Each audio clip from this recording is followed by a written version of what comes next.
বন্ধুরা, আমার ব্লগ আজকে আমি রান্না করে দেখাবো এই ব্রকলি নতুন আলু আলু দিয়ে একটা আলুর দম বলুন, এই সমস্ত করেই এই এই মশলা এইগুলো দিয়ে করব, কোনো পেঁয়াজ রসুন দেব না।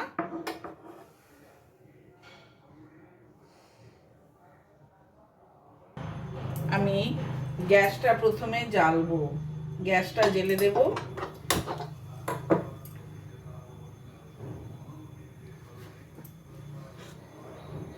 আচ্ছা আচ্ছা, আমি একটু সাদা তেল দিয়ে প্রথমে আলুটা ভেজে নেব। এই তেলটাতেই পরে রান্নাটা করে নেব, পুরো রান্নাটা।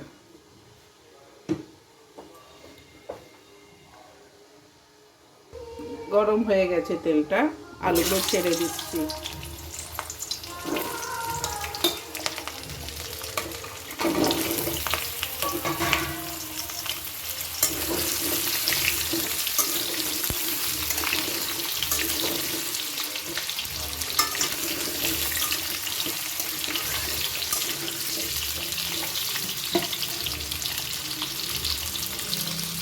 একটু নুন দিয়ে দেবো, তাহলে একটু সেদ্ধটা এগিয়ে যাবে, সেদ্ধর প্রসেসটা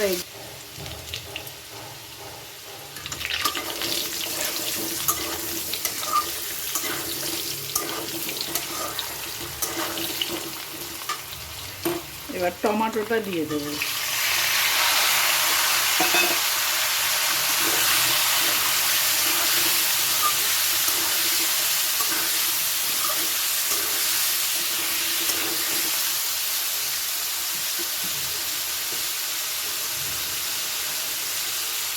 এবার দেব ওই মশলাটা, যেটা নিয়েছিলাম, হলুদ, লঙ্কা, ধনে, জিরের গুঁড়োটা জল দিয়ে ভিজে নিয়েছি, এবারে ওইটা দেবো।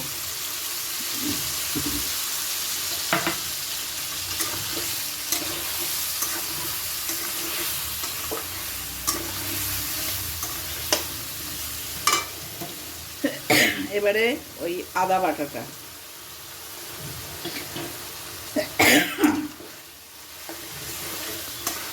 আমি এভাবে একসঙ্গে তুলে দিই।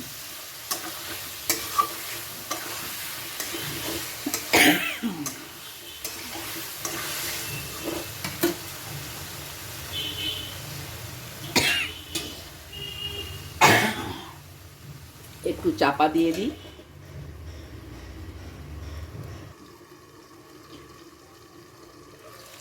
এই তো তেল ছেড়ে দিয়েছে, মশলাটা থেকে তেল ছেড়ে দিয়েছে। এবারে আলুটা দেখি কতটা সেদ্ধ হলো।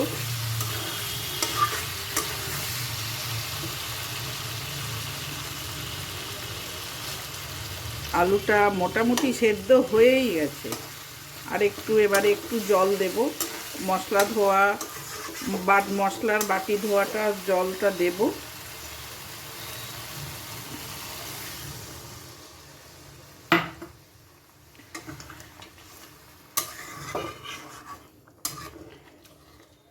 দেখো বন্ধুরা, এই অবস্থাতে আমি ব্রকলিটা দেব। কারণ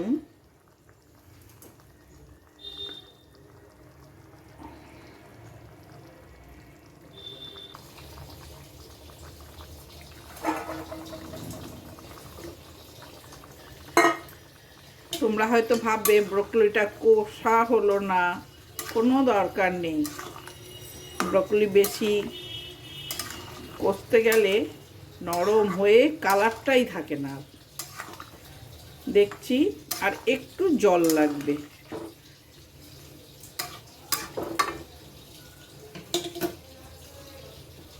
আর একটু জল লাগবে, সামান্য একটু জল দিয়ে চাপা দিয়ে দেবো। আমার সেদ্ধ হয়ে যাবে ওটা।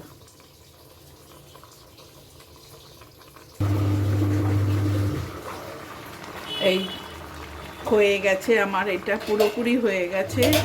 দেখি আলুটা একেবারে সেদ্ধ হলো কিনা। একদম সেদ্ধ হয়ে গেছে। দেখো, এইবার আমি গ্যাসটা বন্ধ করব, বন্ধ করে কয়েকটা জিনিস দেব। গ্যাসটা বন্ধ করে দিই। দেব গরম মশলার গুঁড়ো, নিরামিষ তো, আর দেব একটু ধনেপাতা। আবারও চাপা দিয়ে দেবো। এবার একটু মিশিয়ে দেব। পুরোপুরি এটা হয়ে গেছে। আলুর দমের সঙ্গে ব্রোকলি দিয়ে একটা নতুন পদ হয়ে গেল।